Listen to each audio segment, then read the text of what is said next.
Awesome. All right. Welcome, everyone. I'm Michael Harris. I'm from the National Political Education Committee of the Democratic Socialists of America. We are here with Professor Doerfler. He's a professor at the Harvard Law School. His research concerns the role of the courts within democracy. His popular writings have appeared in the New York Times, the New Republic, Jacobin, and most recently in Dissent. He's co-authored an essay, co-authored an essay titled "We Are Already Defying the Supreme Court," amongst a bunch of other articles. I would check his bio page on his website. There's a lot of good reads there. Professor, thank you for coming on. Happy to have you here. Yeah, thanks very much for having me. So today's topic is about the Supreme Court. Obviously, ever since the Merrick Garland situation with the defying or the not letting of President Obama put a Supreme Court justice in, there has been a lot of talk around court reforms. And so today, what we're going to do is kind of discuss further court reforms that go even beyond those already mentioned in popular narratives to accomplish what I would say is a really democratic reform of the courts.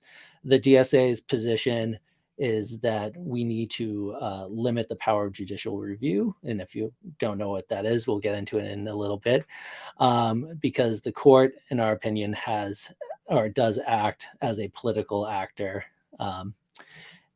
in our national politics. Now, that's obvious, but Professor will go more into why that is and how that is. So, Professor, if you don't mind starting us off by kind of giving the distinction, before we get into judicial review, the distinction between interpretation of the law and creating the law, if such a distinction even exists. Yeah, great. So thanks. I mean, so I guess there are a couple of ways to think about the distinction between interpreting and creating the law, right? So like on a totally sort of orthodox, like Schoolhouse Rock's picture of like, what is the role of a court as contrasted with, let's say, the role of Congress or a legislature, right? The standard story is Congress makes the law, right? Congress decides what, our environmental policy is going to be, what civil rights protections we're going to have, what our budgetary outlays are going to be, and so on. And then the role of a court, insofar as it enters the picture, is if there is a dispute over whether some action is or is not in accordance with some law created either by Congress or maybe the Constitution drafted by the founders, but some written law created by some explicitly or overtly political actor, courts will then read those laws, interpret those laws, and issue a judgment declaring whether or not some action is or is not in accordance with the law in question. So that's a sort of standard, again, sort of basic understanding of the difference between interpretation and law creation, right? So the difference between reading and writing. Now, in practice, of course, what courts do in fact is not so simply characterized as just an exercise in reading, right? Now we can talk about what happened, maybe it's a different story in different types of cases, but at least in the sort of hotly contested cases that we see make it in particular to the US Supreme Court, right? Cases where lower courts have disagreed, these are really hotly contested political issues. Our position with me with my co-author Sam Moyne and this sort of in this space is that for the most part, the types of cases where the Supreme Court in particular are asked to weigh in, those are cases where the sort of ordinary reading, ordinary interpretive tools give out, right? That these are sufficiently difficult questions that just applying ordinary tools of interpretation don't yield determinate answers. And so for that reason, although courts in those cases present themselves, or the Supreme Court presents itself as merely interpreting the Constitution, as merely interpreting the statute, right? Calling balls and strikes, as Chief Justice Roberts put it. In practice, the only way to answer the sorts of questions that the Supreme Court is confronted with is by making law, is by deciding, right? How are we going to resolve this legal question that the legal text in front of the court fails to answer? So that would be how I would think about it, again, just as a first gloss, the distinction between interpretation and lawmaking. Yeah, so something when we talk about that comes to mind. I remember reading about the Roe v. Wade case, and it if correct me if I'm wrong, but it became kind of infamous because it was an interpretation of privacy, if I'm not mistaken. And I guess my question would be like, if you were to have a plain reading of the Constitution, and I should state this, I support abortion, DSA supports abortion, but is that one of those examples where there's not really an obvious answer within um, the Constitution, but it kind of got there was like kind of a creation process there as opposed to just an interpretive process. Yeah, I think that's a totally like plausible characterization, right? So you called it an interpretation of privacy, but importantly, it's not even that, right? Roe v. Wade, the actual textual hook in the Constitution itself was the due process clause, right? Process. So Okay. a guarantee to due process. And then through that, the court identified what is going to be called substantive due process guarantees. And as part of that, a guarantee to privacy, right? So the word privacy doesn't appear in the Constitution, but as a form of substantive due process, the court identifies a right to privacy, which includes, as goes on to be articulated, a quite limited right to access to abortion. So I think it's right to say that I mean, I mean, what I would say is the line that one could draw between the sort of very vaguely phrased due process clause and some sort of concrete, detailed right to abortion is very attenuated, right? There's a lot of judicial craft that goes into identifying. Again, we could ask A, is there any right to abortion? But then B, more precisely, like how do we define that right? Right? At what point does that right give out? Is it at the point of viability? Is it at the point of in however many weeks post conception? Those sorts of questions, I think, there especially, it sort of seems obvious that to identify or discern or extract a determined answer from the constitutional text seems impossible. And so for that reason, insofar as we're asking courts to be the guarantors of rights of abortion, we are in effect asking them to craft judicial protections within, again, legal constraints, which is in part why I was particularly heartened, and we'll talk more about this in terms of like where should people be looking to find guarantees for protections to things like right to abortion, which again I agree with you that we ought to have a robust affirmative right to abortion, not just the absence of legal protections, but also state financing of those sorts of procedures. But if that's your normative vision, like where should we look? Should we look to courts, again, which requires this sort of judicial creation, or instead should we look, for example, to legislature? And so in response to the Dobbs decision, for example, where the court rejected its previous identification, or at least substantially narrowed the scope of its previously identified right to an abortion, it was really heartening that sort of the majority political response was not to say, we need to get good liberal justices in there to find once again the right to an abortion, but instead the call was to quote unquote codify Roe, which is to say pass a statute that in detail protects a right to abortion. And so we saw that. We've already seen in terms of like draft legislation, Democrats quickly put together something called the Women's Health Protection Act, which would, in much more detail, much greater detail than Supreme Court doctrine, provide at least something moving in the direction of a meaningful right to reproductive care. Yeah, and I think we'll get to that. I think very fascinating discussion about how much the courts are being used as a way of not dealing with politics, which is I think what kind of one of the fun or not fun, so interesting implications of what you just said. Let's go back in time and talk about judicial review. Can you just explain it for everyone, what it is, and just like a quick overview of its history and even kind of the myth around its creation? Sure.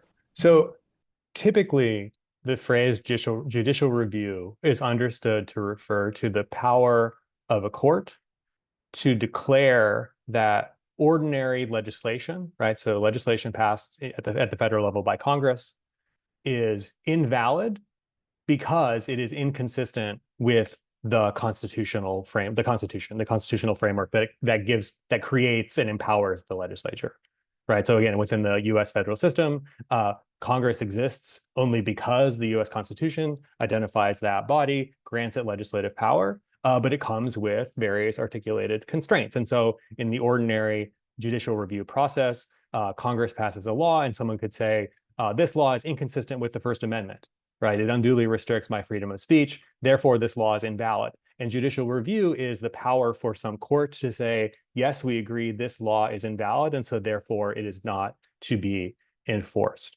Now, in terms of the history of judicial review, so a couple of things. So again, in terms of like sort of schoolhouse rocks or popular political narratives, typically the idea of judicial review is understood as being rooted in this early 19th century Supreme Court decision called Marbury versus Madison.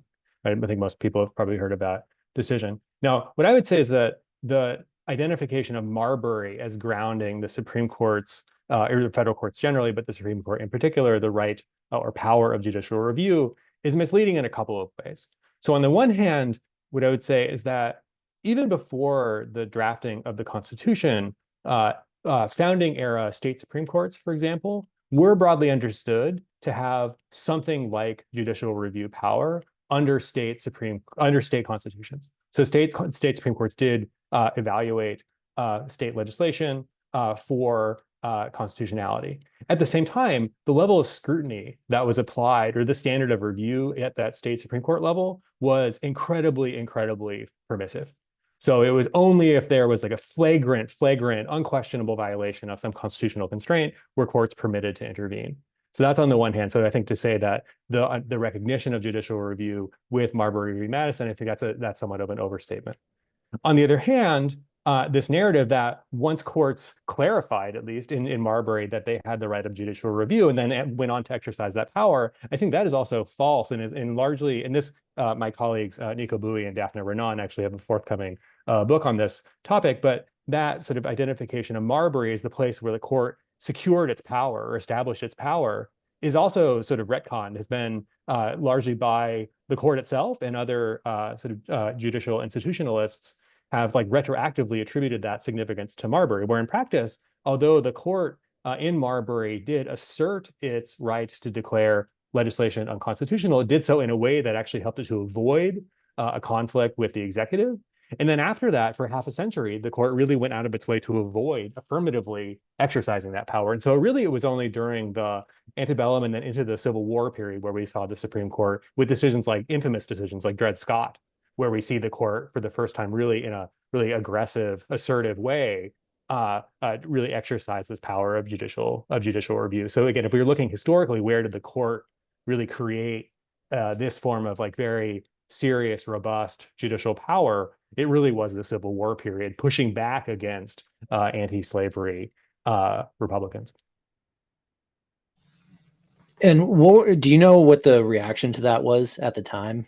And then going forward, because I kind of feel like there's like a lost history from Civil War to FDR, Yep. and like get to FDR, and then we can talk about how the courts were, the response to the courts then. But what was that history of like why was it accepted that you had these kind of reactionary takes? From the I mean, so this was, I wouldn't say that it was broadly accepted. I mean, it was in the Civil War period that we see what I think of as really like, if you look across the history of the US Supreme Court, I think we currently occupy probably like the third moment of like really serious political contestation over the role of the court. And so the first two periods were, as you suggested, on the one hand, this Civil War period, where we had this real clash between Lincoln and the Supreme Court, right? Lincoln famously campaigned for president, running against the Dred Scott decision and asserting that he was going to limit the legal significance of that decision to Dred Scott, the person, and force the Supreme Court and force courts to enforce that ruling against every individual freed person. Similarly, then the second period of contest was, as you mentioned, with FDR, right, in the Supreme Court's sort of attempt to reject the New Deal during the so-called Lochner era, and then again today. And so I think what we can take away from all of those periods is that, like, for certain periods, like the court kind of is largely it acts in ways that are at least consistent enough with public opinion that it doesn't set off this political contestation. But in moments where you have, on the one hand, sort of really sharp polarization that shows up in judicial decision making, but also in periods just where the Supreme Court's decision making is sort of out of step with popular opinion, those are the moments historically where we've seen real political, like express political pushback against the court's authority. So again, so Lincoln explicitly challenged or questioned the authority of the Supreme Court's decision, both in Dred Scott and other cases. Also added justices to the court. At the time, there was also floated legislation that would have stripped the court of various sources of authority. Ultimately, that legislation didn't pass, in part because of the addition of new justices sort of brought the court enough into alignment with the prevailing popular attitudes that was deemed unnecessary. Although we can ask, was that a lost opportunity? Right. Similar story with FDR and the Lochner era. Right there too, we see the Supreme Court strike down key planks of this New Deal legislative program. And again, there's this, famously FDR has his proposal to pack the courts, right, load the court up with progressive justices who will uphold his New Deal type legislation. We also, during that period, again, see other more creative forms of legislation proposed by various left-leaning legislators in terms of limiting the court's authority in various ways. But there too, what we see ultimately is, a series of retirements, some changes in attitude, and ultimately the court effectively self-regulates. Right, again, sort of pulling back from its more interventionist approach, bringing itself enough in alignment with the prevailing popular attitudes that it sort of undercuts the political pressure for that sort of direct regulation, again, by the president and Congress. And so I think those are the two periods that we can look to for for analogies, both hopeful, I think, in the sense that we see in both of those instances a conflict between a reactionary Supreme Court and a more progressive leaning political class, with a more progressive leaning political class prevailing, at least in the short term. But on the other hand, I think in both cases, those are also cautionary tales, in that we also fail to see the sort of permanent or semi-permanent sort of structural reform, right? Sort of structural limitation of the court's authority in those periods when confronting the Supreme Court was sufficiently politically popular. So that makes me wonder. So in the current kind of third crisis, what do you think is different about kind of liberals and progressives now, as opposed to back in FDR, where there was a lot more? There was this legislation you were talking about stripping power. They packed the court. Why is it that it seems to be that liberals and progressives now are more inclined to protect the quote unquote legitimacy of the court, or trying to reestablish the legitimacy of the court than previously? Does that have to do with kind of that post-war kind of self-restraint? What's that history? Yeah, I think it's a lot of factors. I think there are a lot of, again, there are similarities between these different periods, but also significant differences. I think, to be clear, on the one hand, like during the New Deal period, for example, again, in those periods, those more what I would think of as more radical proposals, again, limiting or straight up eliminating the power of judicial review for federal legislation, for example, those proposals were famously not adopted, right? Although some more radical legislators did put those proposals forward, the broader Democratic coalition, familiar story, the broader Democratic coalition opted even to propose, although again, much more aggressive than we see today, but court packing I would consider as a standalone reform, a more orthodox approach, in that it leaves the Supreme Court's power in place. And then moreover, didn't even follow through with that proposal, but instead, again, relied on the court, or at least reached a sort of accord where the court relied on self-regulation. And so I think you could tell a similar story here today, where you do have a spread of views. And increasingly, it's not even, I would say, not even radical legislators who are putting forward sort of promising proposals. So I grew up in Oregon. My home state senator, Ron Wyden, for example, put together, I think, a really promising judicial reform bill that at the end of the last term that would, for example, expand the Supreme Court to 15 seats, but at the same time impose a supermajority requirement, right? Saying that the Supreme Court has to get a supermajority of justices to declare a statute unconstitutional. I think legislation like that is really exciting and promising, but right, given Democratic leadership, right, that legislation isn't going anywhere anytime soon. It wasn't going anywhere soon under Biden, let alone under the current constellation. So part of it goes to the just greater grip on control of the Democratic Party, which currently is like the sort of liberal or progressive, potentially progressive national political vehicle. And so partly it's a story around that.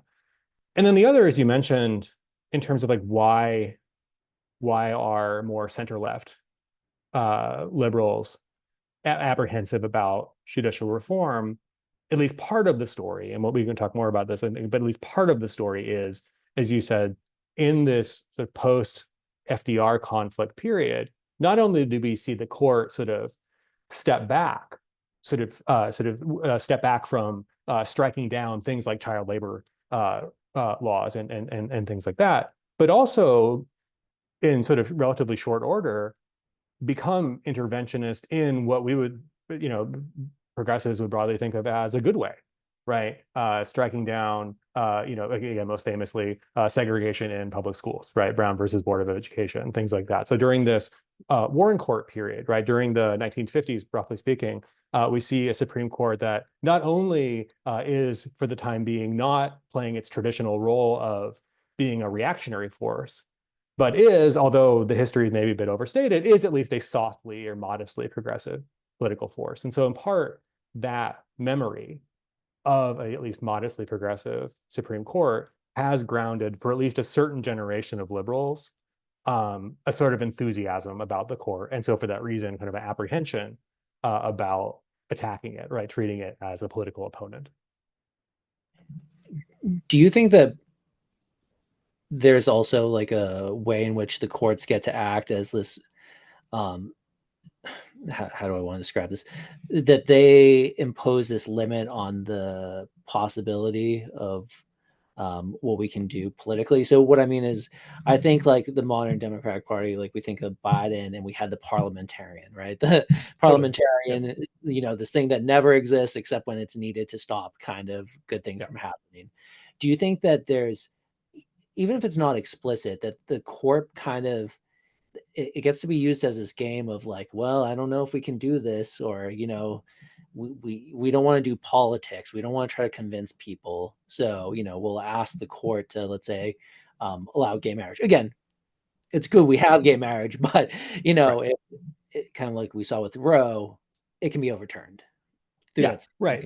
Yeah, I mean, two things. Like one is the victories are only, temporary, but also importantly, they're modest. I think that's really important to underscore. So if you think about Roe identifies a right to an abortion in the Constitution, says that states can't ban abortion.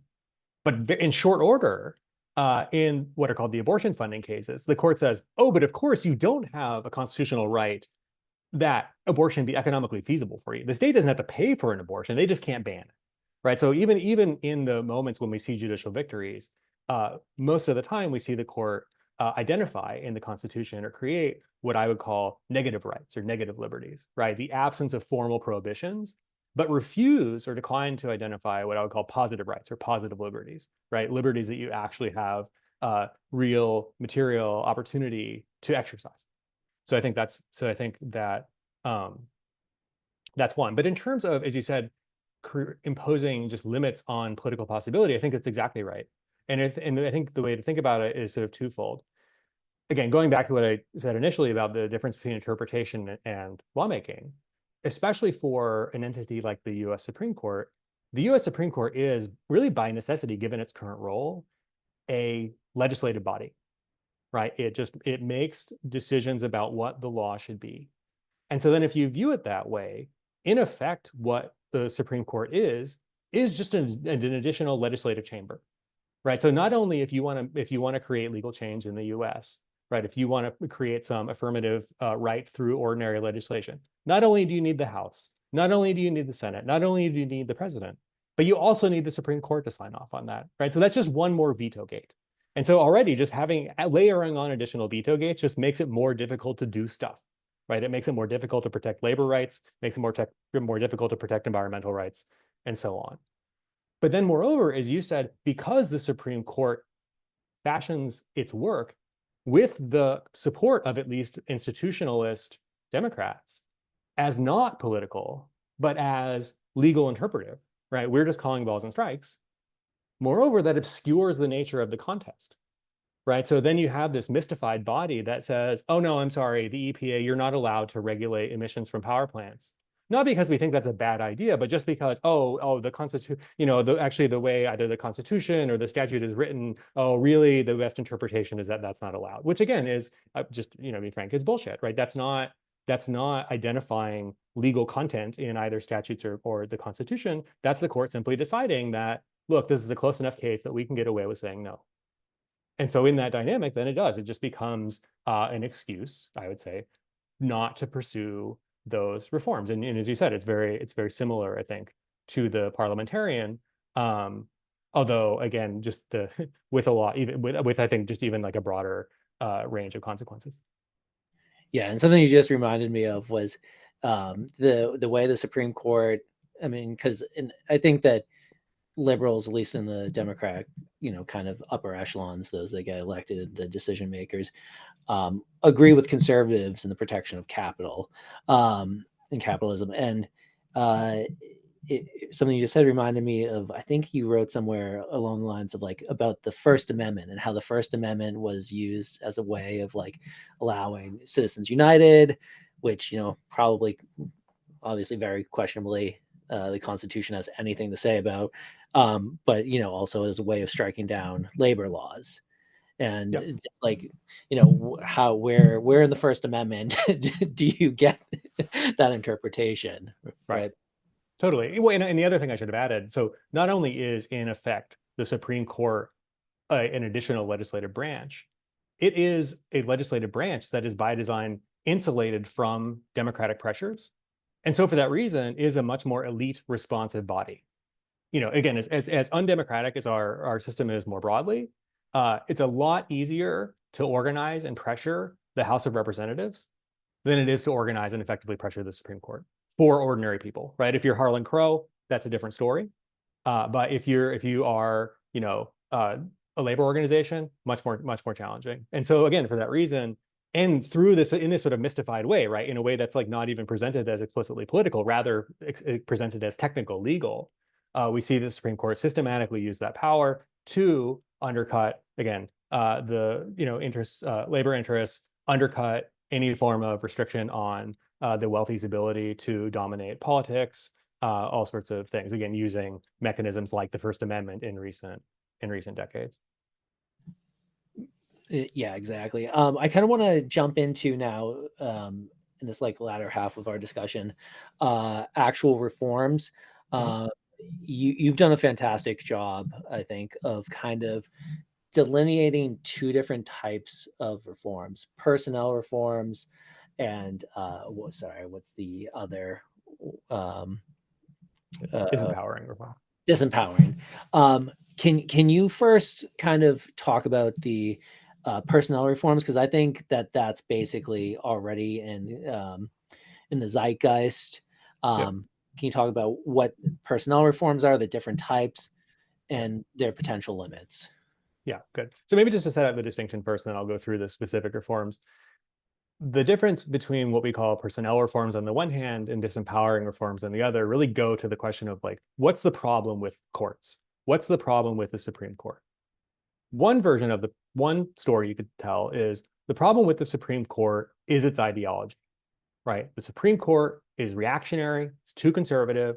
And so what we need to do, the solution then, is to change the ideological composition of the court, change the ideological composition of the justices, get new people in there, get progressive justices in there, right? That'll solve the problem if we think the problem is just the court's attitudes. And so there, right, most straightforward reform, most popular reform is calls for court packing, court expansion, right? Add justices who have more progressive, more sensible views.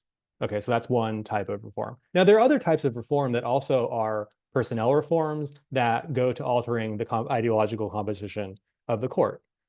Term limits, for example. Term limits are designed to regularize the appointment of Supreme Court justices such that it's more predictable that individual presidents or that presidents will be able to appoint justices in a more regular fashion, right? Under our current system, where we have strategic retirements, unanticipated deaths, certain presidents can appoint a whole bunch of Supreme Court justices, while other presidents, or certain presidents can appoint a bunch of Supreme Court justices, while others appoint few or none, right? And that sort of accident or randomness, I think people think of as having like a small d democratic problem, and so term limits would serve to regularize those appointments. And again, different ideological sort of coalitions in support of those different reforms, right? Term limits are a much more sort of centrist, institutionalist type reform, whereas court expansion tends to be supported by more progressive and more radical coalitions. Okay, so that's on the one hand. Again, if the problem is the Supreme Court's attitudes, we need to change who's on the court. We need to change the personnel. So that's that set of reforms.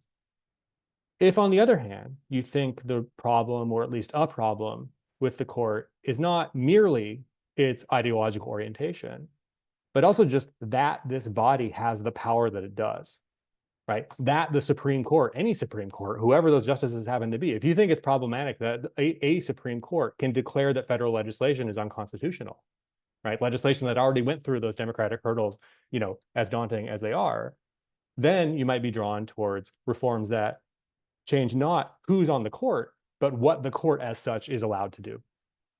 And so there, really, we set out, I think, primarily like a trio of reforms that would go to, in varying degrees, limit or eliminate the power of the Supreme Court vis-a-vis, in particular, Congress, right? And so those reforms range from the most light touch reform would be something like, let's say, a legislative override, right? So in Canada, for example, although the Canadian Supreme Court can declare national legislation unconstitutional, the Canadian Constitution gives the Canadian Parliament the right to, for a defined period, effectively negate a Canadian Supreme Court decision. Say, notwithstanding the Supreme Court's determination that this law is unconstitutional, we are going to enforce this law for some period of time, right? So that would allow the Supreme Court to continue to determine whether or not legislation is constitutional, but allow Congress to come back and negate effectively that decision. So that's the most light touch reform. More interventionist would be, I mentioned before, Ron Wyden's proposal of a supermajority requirement, right? So, okay, the Supreme Court can declare federal legislation unconstitutional, but it's not allowed to do so by a simple 5-4 majority, right? And then the theory would be something like, look, if you can only muster 5 out of 9 justices, there especially, that's a pretty good indication that what the court is doing is not identifying a real constitutional constraint, right? Not looking at the Constitution, identifying a real legal constraint, but merely deciding that it wants to impose a constraint here. Whereas if you can get together, 6 justices, 7 justices, 8 justices, maybe 9 justices, right? Maybe we want a unanimity requirement. If you can get a 9-0 court to say that this is unconstitutional, maybe then it's more plausible that what the court is doing, at least in that case, is calling balls and strikes, not merely making law. And then most interventionist would be what is referred to as jurisdiction stripping, which would be in Article 3 of the Constitution.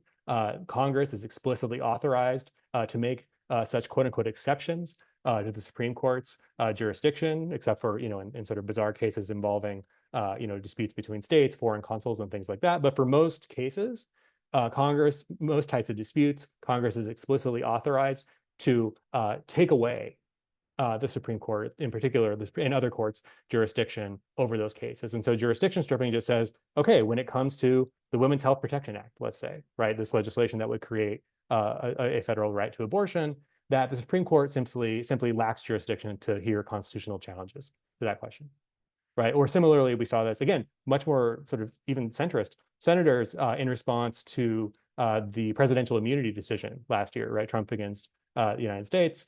We saw Chuck Schumer introduce what he called the No Kings Act that said, no, in fact, the Constitution does not immunize sitting presidents from criminal prosecution. And in an effort to protect that interpretation of the Constitution or that construction of the Constitution, Senator Schumer's bill strip the Supreme Court of jurisdiction to hear constitutional challenges to that act.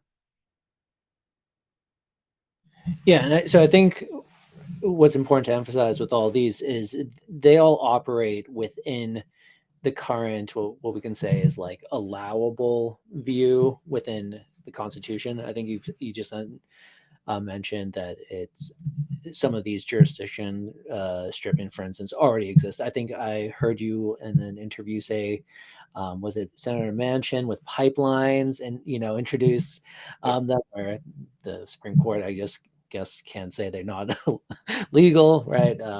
Yep. Uh, National security is another space where we see a lot of these. So conservatives are already using a lot of these tools in discrete ways to protect their preferred issues. It's just that we haven't seen liberals do the same. Yeah. Are there other ways in which, because I think that one of the kind of things that like goes along with this is like this real understanding that what you're saying right now is already allowable, and is already done. I remember reading that, for instance, government agencies are in constant negotiation with the Supreme Court over their rulings. Do you mind digging in, or just describing that, what happens there? Yeah, I mean, so that goes to, you mentioned at the outset this article that Sam and I, or this essay that Sam and I wrote called "We Are Already Defying the Supreme Court." And so that's like a topic that's really salient right now, right? There's a lot of discussion like, will Trump defy the Supreme Court? If he does, then we would be in a constitutional crisis. And so there's a lot of, again, a lot of just discourse and alarmism, I would say, around this idea of ignoring or defying a Supreme Court judgment. And so what Sam and I observe in this piece, building on scholarly work by people like Sam's colleague at Yale, Nick Perillo, my colleague at Harvard, Dick Fallon, Nick in particular observes that this ideal, or this like belief that we have this sort of strict norm, the executive always follows judicial orders. That and if someone were to deviate from that norm, we would have a crisis, right? Which suggests again that defiance is not something that happens day to day, right? If for defiance to create a crisis, right? The assumption is we're not in a crisis all the time, so this has to be something different. And what Sam and I observe, again, drawing on Nick's work, is that in practice, that appearance of adhering to a norm of compliance is one that's negotiated, like day to day between, in particular, courts and the executive, where we'll see cases where the court will tell, and we're seeing this right now, obviously, a court will tell the executive, some agency to do something, and then an agency will sort of drag its heels, say, that's not feasible, this is impractical, we can't do that. What about this? What if we did this instead?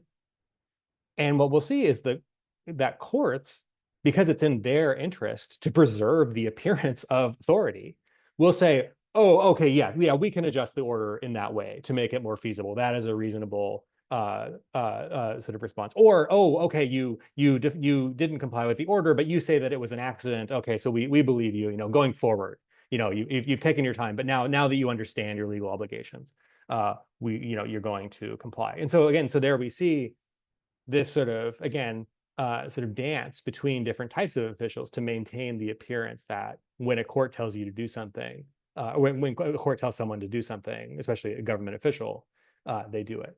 Now, as Sam and I observe in that piece, what is distinctive about that sort of what we call ordinary defiance or ordinary noncompliance is that it's not politicized, sort of by necessity, right? The idea is that it's not an effort to openly contest or challenge the authority of courts. This is an intra-elite dispute, right? Different political elites are fighting over who gets to make what decision, but they're not trying to draw on the masses, right? They're not trying to politicize the issue in the same way that, for example, an FDR or Lincoln did, right? What was exceptional about FDR and Lincoln is that they confronted the court, but did so in an expressly political way, drawing on popular support to try to seize power, to try to shift that balance of power, rather than it being a merely elite contest. And it's important, as we argue in that piece, that under the ordinary model, that this contest between elites remain that way, because again, it helps to preserve this narrative that, look, if a judge tells us we can't do it, we can't do it. Again, going back to your earlier point, because again, if we want courts to operate, at least in part, as an excuse to not do the sorts of things that the population is demanding of us, we have to maintain the narrative that if a court tells us no, we have to stop. So going back to discussions of the personnel versus the disempowering, do you think that I think DSA and a lot of socialists would be in favor of the disempowering, because fundamentally what we're trying to do is have a more democratic society. And there's Right. I've seen you mention that, like, that's not a cure-all because you still have to do politics, right? Right. You know, and you don't have the philosopher kings that just come down from on high and say, okay, this is the right way of doing things. You actually have to get down in the mud, down with the people in the valley, and do politics. Is there, you think, an easier path for those different types of reforms? And um, are there dangers? Because I think of court packing as being described as the nuclear option, where it's like it becomes a tit for tat, right? You put on, Democrats put on 2 to get back for the 1, then Republicans put on 3 or whatever. Like, Right. what do you think? I guess for these reforms, what do you think are the advantages from a political perspective of going for one or the other, or multiple, however? Yeah. So I think I sort of approach that question in 2 ways. So on the one hand, and so Sam and I have the sort of long academic piece in the California Law Review called "Democratizing the Supreme Court," if people are interested in like the details of these different types of reforms. And one observation we make in that piece, which the piece is a few years old at this point, but I still stand by it, is that, as you describe on the one hand with court expansion or court packing, that sort of like tit for tat, you might think of as like a downward spiral, like a vicious spiral. Now, I think, I think there are responses to that objection, but at least first pass, that's a worry one might have. By contrast, as we say, when it comes to, let's say, jurisdiction stripping, suppose that that's what you see. You set off a tit for tat, right? Democrats strip the court of authority over, the Women's Health Protection Act, climate legislation, right? Green New Deal type legislation. Conservatives then turn around and strip jurisdiction when it comes to immigration laws, gun rights legislation, and so on. You have a spiral, and we say in that sense, really, that although maybe depending on the substance of the law, right, we might like or dislike the substance of the law, but we at the same time think of that as really a vicious, or excuse me, a virtuous cycle, or a virtuous spiral, because what that means is that more and more policy areas then are removed from the judicial forum and put back into the the democratic forum, right? Put back into the domain of ordinary politics, which again, no guarantee that progressives or leftists are going to prevail in the domain of ordinary politics. But on the one hand, it's just, if you like small d democracy, I think there's just a straightforward legitimacy argument to say, look, these sorts of decisions should be decided by the people, as you say, not by philosopher kings, right? Not by the Supreme Court. But moreover, there is a pragmatic argument, a sort of conjecture that Sam and I adhere to, and I think most DSA members adhere to, which is that if you're looking for favorable terrain, right, to advance progressive or emancipatory policy aims, much more favorable terrain is fighting it out in the domain of ordinary politics, the sphere of mass politics, mass mobilization, mass organization, as opposed to a very elite-centered politics of Supreme Court adjudication, Supreme Court litigation, right? Supreme Court litigation is elite lawyers arguing to other elite lawyers, right? That's a very different type of political terrain that I think is, just for class composition reasons, much less friendly to massive, significantly redistributive policy as opposed to ordinary politics. So that's the basic theory. Now, having said all that, initially when we started thinking about this, others, and many people, including us, really thought of it as a kind of like an either or. Should progressives or leftists line up behind court expansion, or should they line up behind disempowering reforms? Now, on the one hand, I think there are other practical advantages of disempowering reforms, which is that you can do it it's sort of, as I sort of gestured at implicitly there, in kind of a piecemeal way. So, because in general, like, there's this question of like, how do you mobilize people around something like court reform? And like the standard narrative is that these sort of process reforms, it's hard to mobilize people as opposed to pursuing substantive ends, environmental legislation, labor rights. And so one advantage of disempowering reforms is that it's very natural to just attach those to those substantive pieces of legislation, right? you're talking to, various union leaders and you say, you want the PRO Act? I agree. But if you want the courts not to obstruct the PRO Act, you need to have included in that broader legislation some form of insulation from judicial oversight. Otherwise, it's going to get passed and then immediately struck down. Right. So that's an easy way to tie those substantive interests to an interest in disempowerment. Now, having said all that, I think a totally fair concern, though, is to say, okay, well, you can attach those provisions, but isn't the Supreme Court just going to say that those provisions themselves are unconstitutional? Right. And I think that's a totally plausible concern, which is why I think, again, going back to the Wyden legislation, I think probably the most promising, pragmatically speaking, approach to court reform is really to marry those two forms of Supreme Court reform, right? To view them not as alternatives, but rather as complements, right? So what we do is we expand the court, we get justices who are more favorable to progressive ends, to more left-leaning ends, but we also strip the court of authority on the assumption that, and given the guarantee in advance that those justices will then, when somebody challenges a jurisdiction stripping provision, let's say, those newly added justices will say, like, yep, that is perfectly within Congress's power, right? That's a way to undercut the risk of judicial obstruction of those disempowering reforms. No, that's a great thing, and I generally love those kind of not either or, but yes and both, because we're trying to obviously do real politics and try to account for as many different possibilities as we can. I would like to kind of, as a wrap up, maybe ask, are there, if we remove the constraints of, like, I'm going to say the possible, but what we could do under theoretical current legal limits. Yep. And what have you thought about, like, what would be like almost an ideal situation, or are there countries that we can look at and be like, hey, if we could actually do what they do, that would be, better models? Yeah, I mean, it's interesting. I think that the Constitution, I'm not a huge fan of the structural constraints imposed by the U.S. Constitution, as Sam and I have written.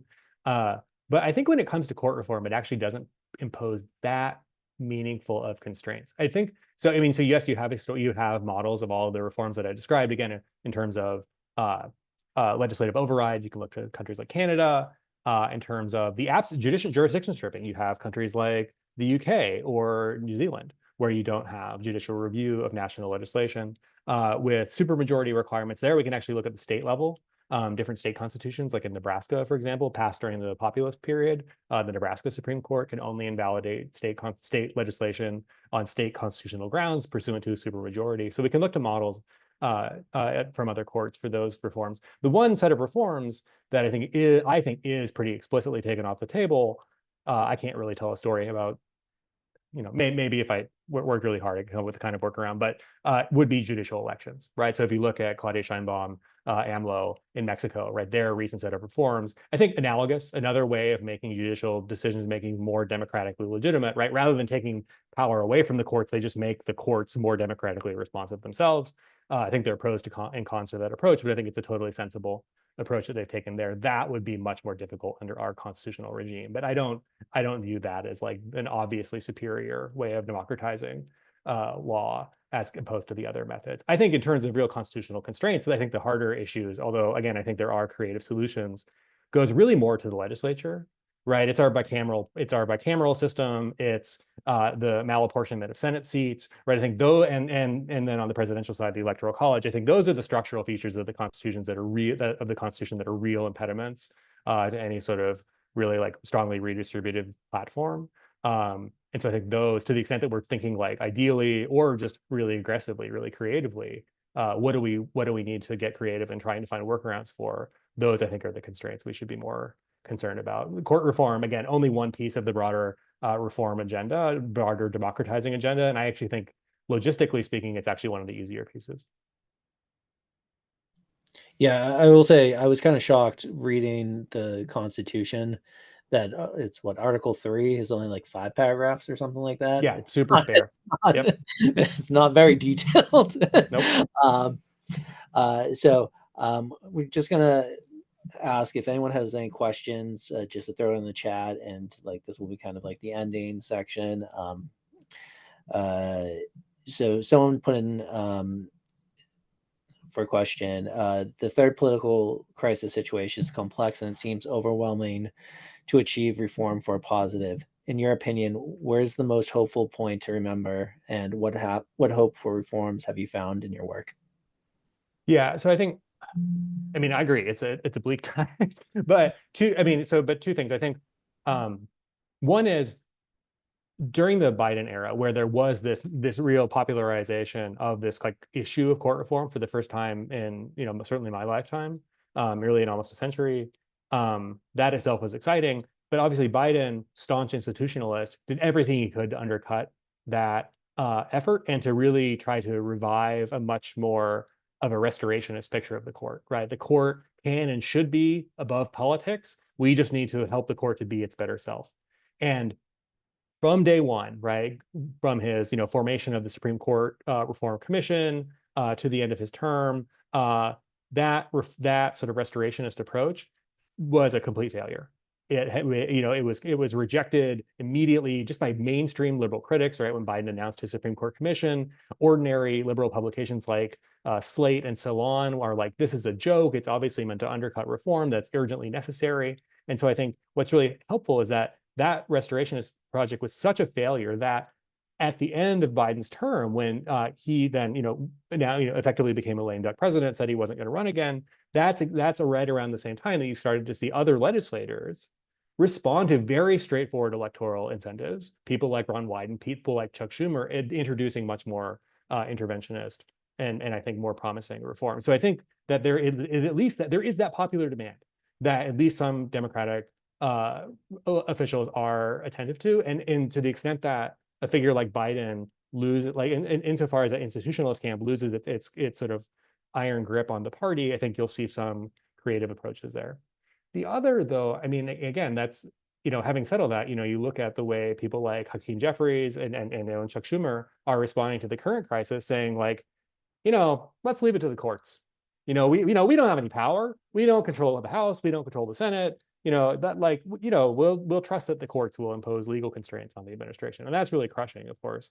But on the other hand, it's so visibly inadequate that, again, very mainstream normie Democratic voters are like, what is this?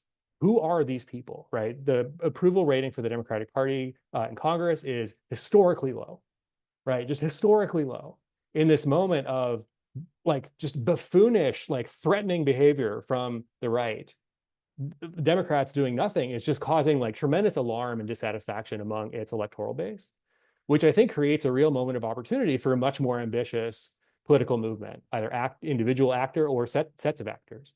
Now, will anyone take advantage of that? Can we coordinate in a way that takes advantage of the Democratic Party being in such a weak position? I don't know. But I do think it is a real moment of opportunity, just because the mainstream Democratic Party is just failing so miserably that, again, it's not just leftists who are unsatisfied with Hakeem Jeffries, right? I saw on Twitter somebody posted, they're like, they're losing my mom here. It's not, it's not that they're just losing me. They're losing my mom, who's this like lifelong Democrat, and that really tells you something. I couldn't think of a more perfect way to segue into an ending, where I say, if you want some hope, come join DSA, join other organizations, join DSA. But ultimately, what this discussion was about, and ultimately what we want to do on the left, progressive, socialist, whatever, is try to re-engage in a mass politics. And in order to do that, we all have to participate. We can't sit on the sidelines if we want to change. And democracy requires political actors that are willing to engage in civic life.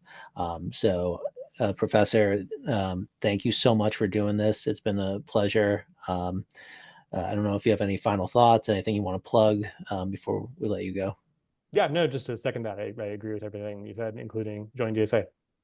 Awesome. Thank you so much. Thank you, everyone. This will be put up on YouTube probably sometime within the week. And again, Professor, thank you so much. I appreciate this. No, thank you. Peace, everyone.